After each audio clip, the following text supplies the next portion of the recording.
ఏమండి, ఇది కూటమి ప్రభుత్వము. ఎవరైనా వాళ్ళు ఇండివిజువల్ ఉద్దేశాలు ఏదైనా మాట్లాడినట్టు నేను పేపర్లో చూశాను. అట్లాగే ఎవరు ఒపీనియన్స్ వాళ్ళకి ఉండటంలో వ్యక్తిగతమైన ఒపీనియన్స్ ఉండటంలో దానికి మనం ఎవరు దాని మీద కామెంట్ చేయవలసిన అవసరం లేదు. మీరు వేరే పార్టీ వాళ్ళని అడుగుతున్నారు మమ్మల్ని. మేము భారతీయ జనతా పార్టీ కూటమిలో ఉన్నప్పటికీ కూడా అది చాలా టైం ఉంది. బోల్డ్ టైం ఉన్న దానికి ముందే మన ఊహాగానాలు చేయటం అనేది అప్రోప్రియేట్ కాదు. భారతదేశంలోనే కాకుండా ప్రపంచ స్థాయికి ఉన్న వ్యక్తి ప్రధానమంత్రి నరేంద్ర మోడీ గారు.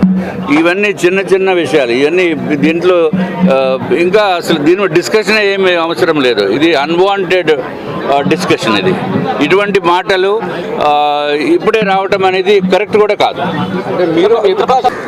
మీరు లేనిపోయిన పుల్లలు పెడుతున్నారు.